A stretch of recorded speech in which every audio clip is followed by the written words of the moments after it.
Teman-teman, kalian sadar nggak sih kalau angka perselingkuhan Indonesia ini sudah sangat tinggi banget loh, sudah mencapai yang tertinggi bahkan di Asia. Nah, hal ini dibuktikan oleh survei Just Dating pada tahun 2024 bahwa sebanyak 40 responden mengaku pernah berselingkuh. Hayo, siapa yang pernah selingkuh? Nah, resiko perselingkuhan ini juga bisa muncul meski sudah menikah. Nah, nggak cuma sampai di sini nih. Penelitian yang dilakukan oleh Aulia dan Andaryuni pada tahun 2024 menegaskan bahwa perselingkuhan berkaitan dengan konflik dalam rumah tangga yang nantinya bisa berakibat pada KDRT. Dan yang paling ironisnya, dampak yang dialami oleh korban perselingkuhan ini bisa berakibat pada ketidakamanan emosional dan penurunan kepercayaan terhadap hubungan di masa depan. Temuan-temuan ini menunjukkan bahwa pentingnya dilakukan psikoedukasi terkait dengan perselingkuhan guna menjadi upaya pencegahan dan penguatan terhadap hubungan pernikahan. Berikutnya, apa sih itu perselingkuhan? Tahu nggak sih apa sih perselingkuhan itu? Jadi perselingkuhan menurut Pittman pada tahun 1989 ini tuh dapat dipahami sebagai bentuk pelanggaran kepercayaan, pengkhianatan dalam hubungan, serta pemutusan kesepakatan yang sudah terjalin bersama pasangan. Tahu nggak sih teman-teman kalau perselingkuhan ini tuh memiliki beberapa bentuk loh. Jadi, bentuk perselingkuhan yang pertama adalah perselingkuhan emosional. Dalam Aini dan Suryanto tahun 2023, perselingkuhan emosional muncul ketika seseorang menjalin ikatan atau kedekatan emosional yang mendalam dengan orang lain tanpa melibatkan aspek seksual. Bentuk perselingkuhan yang kedua adalah perselingkuhan seksual.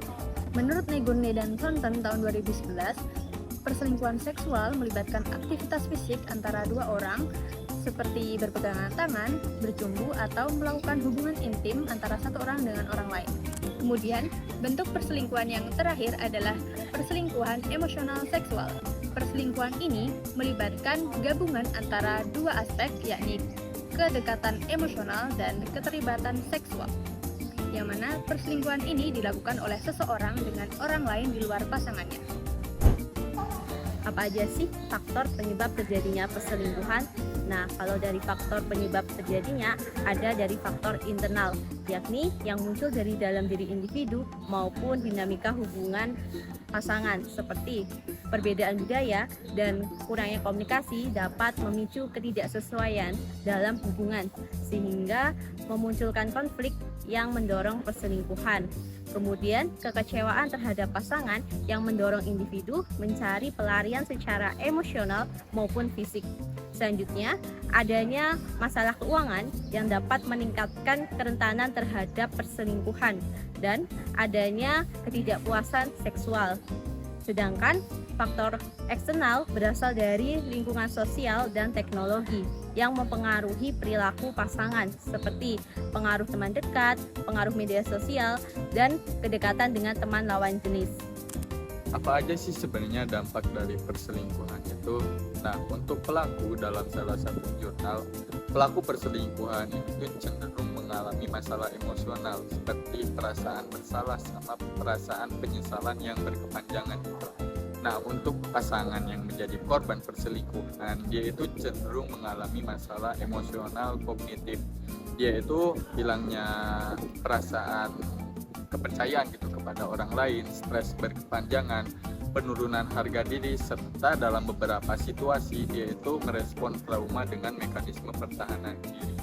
Nah, untuk anak yaitu cenderung mengalami masalah dalam perilaku sosial, seperti kurangnya percaya diri, melampiaskannya pada hal-hal negatif, masalah emosional, trauma, serta menurunnya minat belajar anak. Kalau teman-teman yang lain udah menjelaskan definisi, faktor, dan juga dampaknya, gimana sih upayanya?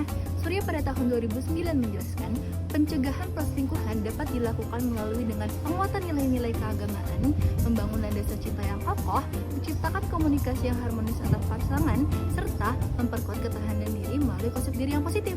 Perselingkuhan bukan sekedar kesalahan, melainkan fenomena psikologis yang berakar dalam dan akan berdampak luas bagi sekitar. Dengan memahami hal ini, kita akan lebih mampu mencegah perselingkuhan dan juga menciptakan hubungan yang lebih sehat dan lebih kuat di masa depan.